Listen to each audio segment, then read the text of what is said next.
Hey everyone, and welcome back to the Hollywood Actor's Guide to Surviving the Film and TV Industry. I am your host, Miss Jennifer Lynn Warren, living here in Hollywood, California, making my way through this crazy city.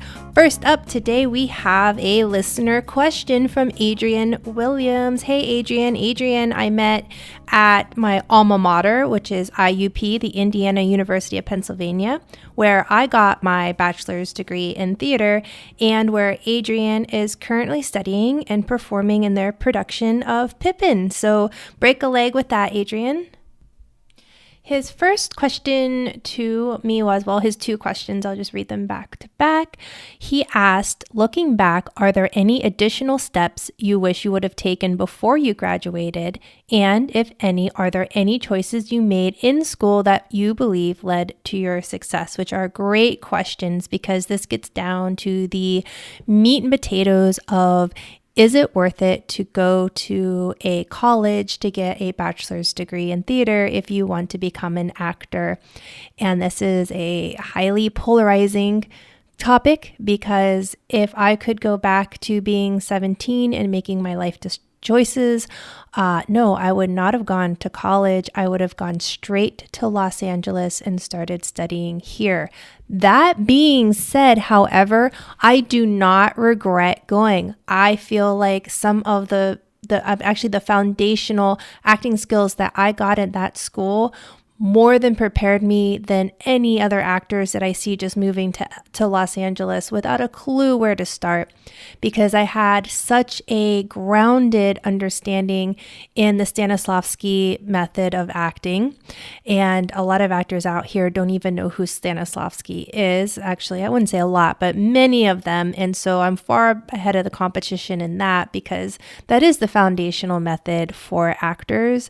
And also the amount of work that I put in that school, and that answers your second question of what do I think I did while I was there that helped me gain some success.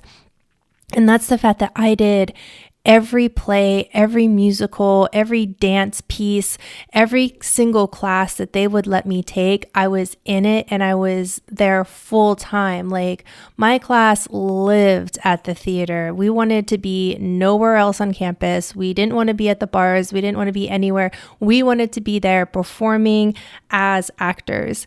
And if I had gone back and I had, still gone to school, I do wish I would have saved more money. I wish I would have gotten, a second weekend job and just stashed away the money that I would have needed to move to a major market, because you find yourself very broke after getting out of college. And I also would have started a YouTube channel. And while I was in school, I would have gotten everyone together and constantly begun to film things. Now, it was so much harder back then than it is today. And you, Adrian, and those of you who are much younger you have smartphones and you have cameras. We did not have that. Nobody had a camera. I wish they had. I would love to see some of my performances from back then, but it just wasn't technology we had yet. But you have it now, and you can come out of your bachelor's degree not only having a resume with theater on it, which is very strong, but also having a reel of your actor footage of everything that you guys could be taping on the weekends. So get to work. Don't be lazy. No excuses. The next topic I would like to discuss with you guys today is improvisation. Improvisation, and I'm going to get into this during the next couple weeks a couple times, I'm sure, because it's been on my mind, is such an important tool for an actor. You're going to find that if you're going to go into a commercial audition, they're going to expect you to be able to know how to improvise, and it is harder than people who have never improvised before believe that it is. And they are going to expect you to know the vocabulary that all improvisers have. So if you're in Los Angeles, I highly recommend taking a class at the Groundlings or UCB, or if you're in a smaller market, see if there is an improv troupe near you. If not, your last resort then would be going on YouTube and seeing if you can get any training on there, and hopefully you're getting it from a reputable source that knows what they're talking about. And Guys, when you're in these situations, you need to listen. As actors, we always need to listen, but in improvisation, especially because you cannot ignore anything that the other actor has said to you. So when you find yourself in an audition and somebody says, "Oh my God, there's a giraffe standing right behind you," you cannot say, "No, there isn't. There's no giraffe there. That's it. Your scene is dead." Instead, you need to decide immediately how your character feels and responds to that giraffe. Are they afraid of giraffes? Are they in love with giraffes? And whatever you do, whatever adjective you decide to feel about that giraffe, you want to go at it 100%.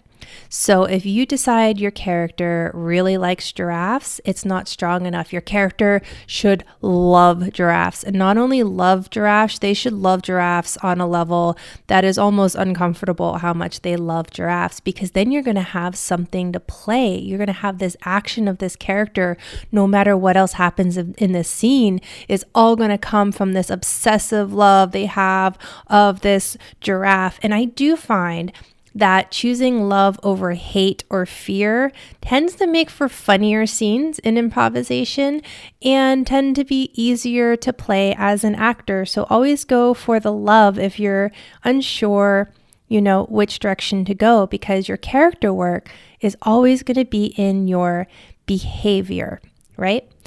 Something else to keep in mind: if you don't understand what your scene partner or even the casting director in the room who might be playing with you and having you improvise says, make them repeat it, but make them repeat it in character. So let's say we're still in this scene with the giraffe and you're in love with the giraffe, and the casting director is doing a scene with you and you guys are improvising and they say something and you really don't understand what they say.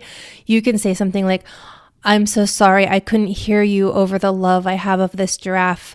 Repeat what you said." Make it a little more eloquent than that, but you can just ask them to, it's better than going on and not knowing what they said. And then the audience understands it and they're like, why did that person ignore that? And it becomes weird for them. Also, if your scene partner begins to argue with you, the only way to really get out of that and to make it work in an improv is to go full out in the argument, like 1,000,000%. Just get into the argument, because if it's a lukewarm argument and you're wondering why this person has not taken an improv class and why this isn't going to work for the improv, just let it go and go full out in that argument. And I bring that up because that recently happened to me in a commercial audition, and that's what I did. The other person just wanted to argue with me, so I'm like, "Oh, you want to argue? We're going to argue." And it did end up working for the scene, and it did end up being like really funny, but that could have fallen on its face if I would have just frozen or not known what to do, or just would have kind of argued with them. Instead, I went full force, and thank goodness they went along on the ride with me and went out full force as well. And that doesn't mean yelling at the top of your lungs, because that can be obnoxious and annoying, but really having a true, authentic argument can be funny. I don't recommend it as a go-to. It's a really difficult, challenging thing to do in an improvisation, to argue. But if you find yourself there, now you guys know what to do. A lot of people in this business like to tell us why we're not going to become successful. And today I'd like to shine a spotlight on Arnold Schwarzenegger, who I adore from Terminator. Is probably where you guys most know him. He's not exactly an Oscar-winning actor, even though the Golden Globes did give him a Best Acting debut for Stay Hungry. And a lot of people told him that because of the fact that his body was, quote, overly developed and you couldn't pronounce his name until it became household, and he had a funny accent that nobody understood. Like, everybody was just telling him all the reasons why he wouldn't make it. And what's so funny and ironic, it's all those reasons that people told him that he's not going to make it is the reason that he made it. So if you're looking at yourself and there's something you dislike about yourself, or there's something people are telling you, oh, you're not going to make it because, make that the strongest thing you have as an actor. That becomes your strength, because that becomes something that nobody else has, and you can take ownership from it, put it into your brand. Of course, we talked about branding in episode 1, and become strong from this thing that people are telling you is going to cause everyone to say no to you. All right, guys, that's it for today. Let me know if you guys have any questions. You can email me at hollywoodactorsguide@gmail.com. Follow me on social media at Jennifer Lynn Warren. You can also follow me at Hollywood Actors Guide, pretty much everywhere except maybe Twitter. That's the only place I just have my personal Twitter account. And of course, subscribe to me wherever you guys get, your podcasts, iTunes, Stitcher, Overcast is my favorite app. And if you're interested in following Adrian Williams and his journey, he is at ADRIANT Williams on Instagram. So you guys can give him a follow. So thank you guys for listening. Break a leg out there, and remember, you are not alone.